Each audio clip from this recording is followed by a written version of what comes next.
نہیں ملی. میں نے ان کو کہا کہ ریٹرن میں دے دیں, جو مشکل ہے کہ وہ دے دیں, لیکن پھر بھی میں نے کہہ دیا. سر اگر آج ملاقات نہیں ہوتی تو کیا لائے عمل ہوگا اگلا؟ عمل سامنے آئے گا آہستہ آہستہ. سر پاکستان تحریک انصاف کی ورکر اور پوری قوم آپ کی طرف دیکھ رہی ہے. کورٹ کے آرڈر نہیں دیکھے. CM صاحب یہ بتائیے گا, میں وہاں آتا ہوں نا, وہاں جو ہے اس طرح باتیں کرتے ہیں.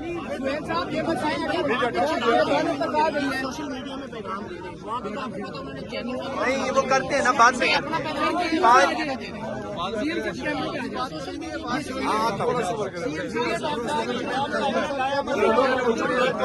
یار وہاں سے جواب تو آنے دے, پھر میں وہاں آتا ہوں.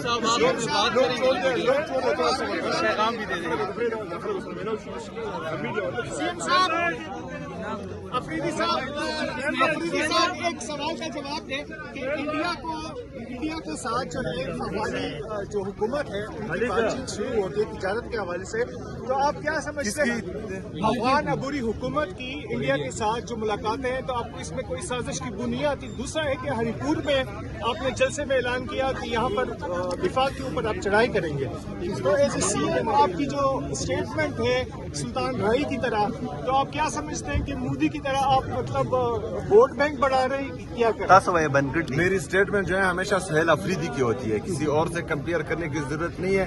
اور میں ہوں محمد سہیل افریدی, نام یاد رکھنا, پہلی بات. دوسری بات یہ ہے کہ وہاں پر کب میں نے چڑھائی کی بات کی ہے وفاق پر؟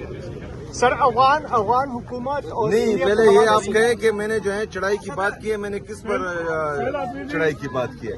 سر افغان حکومت کے بارے میں اچھا, میں یہ چاہتا ہوں, جو میری ذاتی رائے ہے, میری ذاتی رائے یہ ہے کہ پاکستان کو ہمیشہ جو ہے صرف اور صرف اپنا سوچنا چاہیے. پاکستان اس ہر ملک کے ساتھ جو ہے اچھے تعلقات رکھیں جس سے پاکستان اور پاکستانی عوام کا فائدہ ہو.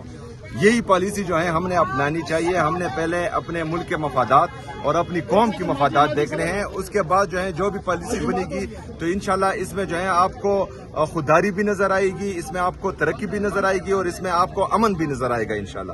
سہیل صاحب بات آ گئی ہے تو اس کے بعد PTI کے پاس کیا آپشن رہے گا؟ ابھی آپ مزید کس چیز کا انتظار کر رہے ہیں؟ یہی بات جو ہے میں وہاں تمام کیمروں کے سامنے کرنے لگا ہوں انشاءاللہ, وہاں میں بتا سکتا ہوں. 4:30 بجے آپ کیا عمل دے رہے ہیں آگے کا؟ میڈیا ٹاک میں بتائیں. یہ بھی